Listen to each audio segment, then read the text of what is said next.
to stop vehicles bearing migrants from barreling across the Canadian border into the United States. Blocks like these have been installed on rural roads that intersect the border. But Royal Canadian Mounted Police Sergeant Daniel Dubois explains they aren't a fail-safe solution. Yeah, people can still hop over them. Managing the world's longest land border at about 4,000 miles is a tough job, but it's also one now in the spotlight after US President-elect Donald Trump threatened Canada and Mexico with sweeping 25% tariffs if they do not reduce the movement of migrants and drugs into the US. Canadian police say that over the past 4 years they've been installing cameras and sensors along this section over the border.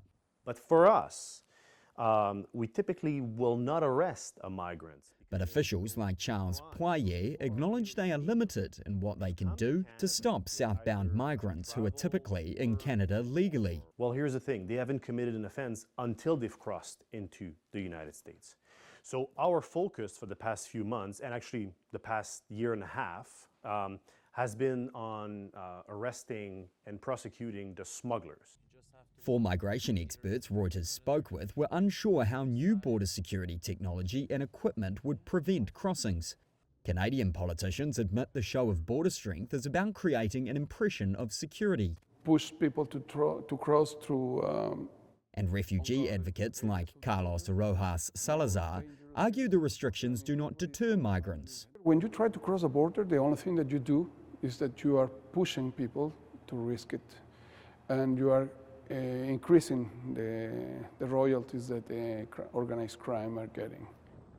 Most migrants at the border are heading from Canada to the US and not the other way around. Canadian authorities caught 1,000 people trying to cross into Canada between formal crossings in the 12 months ending in October, according to data obtained by Reuters. That's compared to more than 23,000 apprehended on the US side by US Customs and Border Patrol. That also represents a tiny fraction of the 1.5 million apprehensions over the same period near the US-Mexico border. American Terry Rowe lives on the New York side of the border.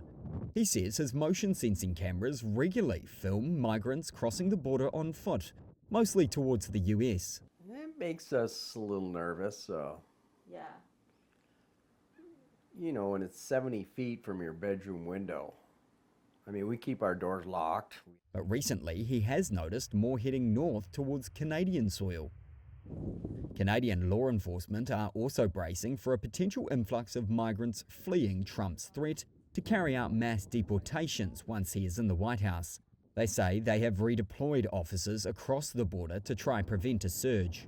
Fear might drive some people into fleeing the United States and coming to Canada, hoping for a better future. So we had to be ready, and we are ready.